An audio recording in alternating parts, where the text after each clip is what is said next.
আমার গৌর হরি তো বিশ্ব ব্রহ্মাণ্ডের মালিক। তার কি দায় পড়েছিল এই কলির যুগে কলির জীবের দাঁড়িয়ে দাঁড়িয়ে হরিনাম দেওয়া? কি দায় পড়েছিল তার? সে তো বিশ্ব ব্রহ্মাণ্ডের মালিক, তার তো কোনো দরকার ছিল না। আমরা যেমন আমাদের সংসারের চিন্তা করি, আমরা যেমন চিন্তা করি আমার ছেলে মেয়ে ভালো থাকে, ভালো খায়, ভালো পড়াশোনা করে, ভালো থাকে, তাদের যেন কোনো কষ্ট না হয়। তারা যদি ছেলে মেয়ে যদি ভুল পথে যায়, তাহলে আমরা হাত ধরে তাকে সেই ভুল পথ থেকে টেনে এনে ঠিক পথে নিয়ে যাই। তাই করি তো আমাদের ছেলে মেয়ের জন্য আমরা করি পিতা মাতা।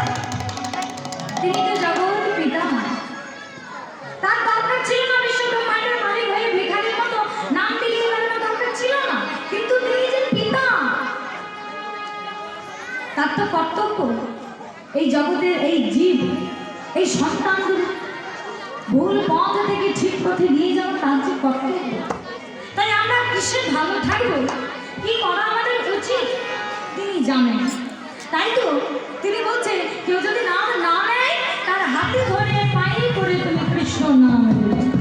আহা, কত বড় দয়াল, কত বড় দয়াল তিনি, কত বড় মন থাকলে এমন ভাবে ভাবনা ভাবা যায়। তাই তো আমার পদকর্তা বলছে, ওগো আমার গৌর গুণের কথা এ তুমি কি শুনলে? আরো আছে, আমার গৌর গুণের কথা বর্ণনা করে শেষ করা যায় না শুনতে।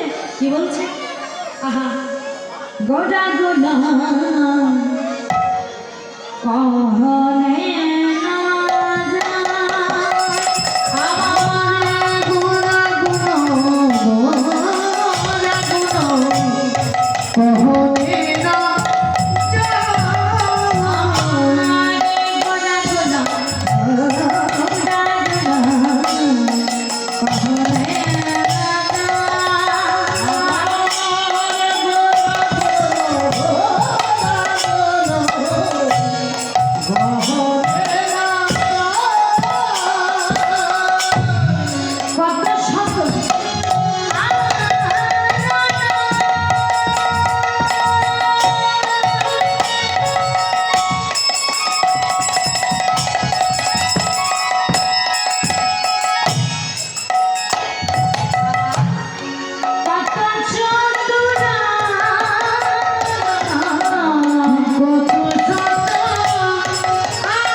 এদিকে মায়ের একটু বেশি কথা বলছে। আচ্ছা, আনন্দ শব্দের অর্থ কি?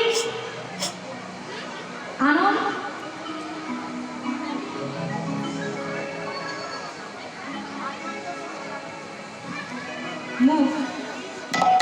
চতুরানন কাকে বলছে? যার চারটে মুখ। তাহলে কার চারটে মুখ? কালকে আমি বলে দিয়েছি, হ্যাঁ ব্রহ্মা। আচ্ছা পঞ্চানন কাকে বলে? তাহলে পাঁচটা মুখ কার? হ্যাঁ শিব ঠাকুর। তার পদকর্তা আমার বর্ণনা করতে করতে বলছেন